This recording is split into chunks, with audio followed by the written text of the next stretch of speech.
Nos enlazamos en esta mañana con el doctor Daniel Vázquez, doctor en Ciencias Sociales por la Flaxo, colaborador de este espacio informativo. Daniel, ¿cómo estás? Buenos días. Hola Alberto, muy buenos días y buenos días también a toda la audiencia. Pues contento, mira, de que ya estamos estrenando nueva programación en Imer Noticias y que ya andamos por acá en las mañanas. Ya andamos por acá las mañanas en nuestro primer programa y en este primer, ahora sí que en el arranque de esta nueva etapa de Imer Noticias, yo me detengo a pensar cómo de pronto esto que se ha dado en llamar la gobernanza criminal presenta de pronto algunos episodios que si se ven por aislados, pues no nos dan el cuadro completo de lo que hay en realidad, hechos como los campos forzados, como desplazados en Guerrero, en fin, es toda una unidad que creo, Daniel, es importante verla completa, ¿no lo crees? En efecto, fíjate que en estos últimos días hemos tenido como tres notas que pareciera que no tienen una relación, pero yo creo que se pueden justamente analizar de forma vertical a partir justamente de la gobernanza criminal. Una de ellas tiene que ver con la Sierra Tarahumara, con algo que encontraron en Chihuahua, una investigación de Marcela Turati, de Telma Gómez Durán, de Leiser Budasov,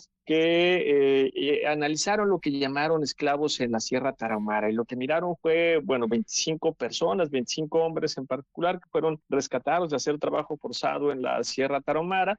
Uno de ellos pasó en estado de cautiverio casi 3 años, vivían en una cueva y los obligaban días completos a cultivar amapola, a cultivar marihuana y bueno, ahí de lo que estamos es claramente reclutamiento forzado para trabajo esclavo, que es una forma, una expresión de la gobernanza criminal. Otra expresión de la gobernanza criminal la vimos también hace algunos días, platicábamos de hecho hace un par de semanas sobre lo que sucede en la montaña baja de Guerrero, donde, bueno, el Consejo Indígena y Popular de Guerrero, Emiliano Zapata, sufrió de ataques y en consecuencia de desplazamiento forzado de cientos de personas. Y tal vez la novedad en ese punto es que ahora acaba de llegar del 22 al 24 de mayo estuvo una misión civil de observación que recorrió las comunidades nahuas del municipio de Chilapa de Álvarez y bueno, no es la primera vez que tenemos una misión allá, ya había habido una misión antes en 2021 y documentaron pues prácticamente lo que son 5 años de continuidad, ¿no? Teníamos antes, hasta el 2021 se habían documentado 36 asesinatos, 5 años después ya el lado es de 76 personas asesinadas y 25 personas desaparecidas y bueno, miles de desplazados. Y si bajamos un poco más, ya no solamente en el norte, Chihuahua, en el sur, en Guerrero, sino si vamos ahora al sureste, en Chiapas, también recientemente el Fray Bartolomé de las Casas, junto con otro conjunto de organizaciones de derechos humanos que se conforman en algo que se conoce como el Grupo de Trabajo Región Frontera, hicieron un proceso de documentación de varios hechos sucedidos entre el 7 de noviembre del 2024 y el 31 de diciembre del 2025, que también nos habla de cómo las comunidades indígenas y campesinas conviven con el control territorial del crimen organizado en uno de los principales corredores geográficos y migratorios estratégicos del país. Sí. Y lo que miramos ahí otra vez es gobernanza criminal y desplazamiento forzado de, bueno, en este caso de miles de personas que integran comunidades indígenas. Y es un desplazamiento forzado que no es nuevo, Daniel, porque las noticias tienen ya varios años. En algún momento se llegó a documentar por parte de un estudio que hizo, entre otros, la empresa de opinión pública Parametría, hablaba de 300,000 desplazados. Y no, esto tiene ya que ser fácil unos 8 años, por lo menos tal vez más, 9 años. Y sin embargo, seguimos hablando de esto ahora con capítulos como el que nos cuentas que hizo nuestra querida Marcela Turati y Telma, de encontrar personas que estaban esclavas en una cueva y no es la primera vez que hay noticias de esto, Daniel. También en otros lugares como en Tala, Jalisco, en algún momento hace unos años se desmanteló un campo de jóvenes esclavos del cártel Jalisco Nueva Generación en circunstancias también muy, muy parecidas. Gobernanza criminal a todo lo que da, ¿no, Daniel? Sí, de hecho estas tres escenas tienen en común precisamente eso, que se trata de sucesos realizados por redes de macrocriminalidad que no solamente cometen delitos, sino que tienen la capacidad de ejercer gobierno en el territorio que controlan. Deciden, por ejemplo, quién puede quedarse, quién puede irse, decide quién trabaja y bajo qué condiciones trabajan, deciden qué se produce y qué se vende y lo hacen porque tienen en cada una de estas regiones un componente que lo hace posible, que lamentablemente muchas veces es la participación de, vamos a llamarles agentes estatales, que pueden ser presidentes municipales, pueden ser policías municipales, pero también a veces están involucrados pues gobernadores, regimientos militares, etcétera, etcétera. etcétera. Entonces, ese es otro de los grandes limitantes que tenemos, que en la medida que haya una estructura política que forma parte de estas redes de macrocriminalidad, lo que hay es una demanda explícita de impunidad. Entonces, esa es la otra cosa que también pues, se puede mirar en estos tres elementos. Lo que tenemos es que no hay procesos de investigación, no hay verdad, no hay justicia y en consecuencia, si no existen estos dos elementos, difícilmente habrá desmantelamiento de esas redes de macrocriminalidad y en consecuencia tampoco habrá paz.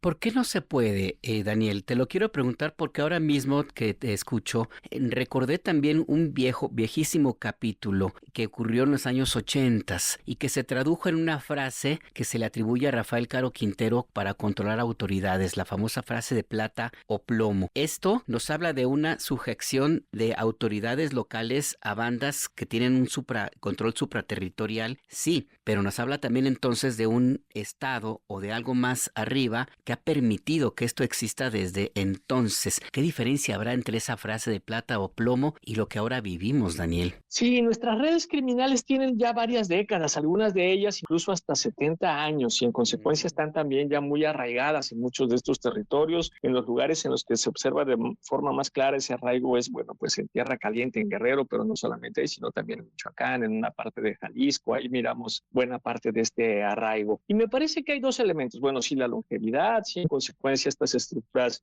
políticas que en la medida que tienen ya tantos años establecidas, pues también hay muchísima gente que está relacionada con estas redes de macrocriminalidad y eso genera menos incentivos, digamos, para que se hagan los procesos de investigación.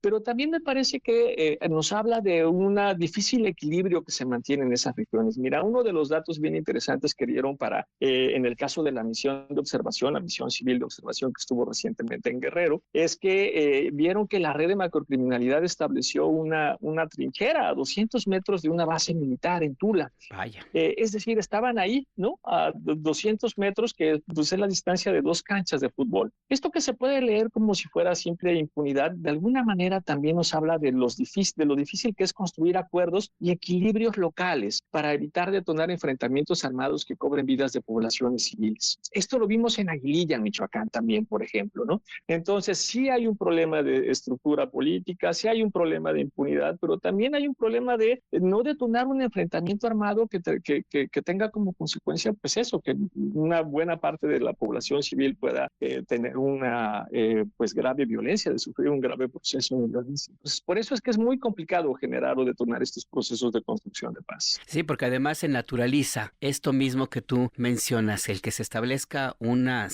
trinchera como la que tú señalas a tan poca distancia de la autoridad, nos hace ver qué tan, como tú dices, tan longevo es este tipo de acciones, de hechos, y que nos hemos acostumbrado los mexicanos de una u otra forma a verlo. Ahora que te escucho, recuerdo, por ejemplo, que los Zetas tenían un centro de baile en los años 90 en Miguel Alemán, Ciudad Miguel Alemán, a 200 metros de la garita con Estados Unidos. Y ahí estaban. Claro. Y las autoridades de Estados Unidos los veían y estaban también acostumbrados a que llegaban y hacían su festejo allí en una discoteca. Daniel, historias como estas abundan. Totalmente.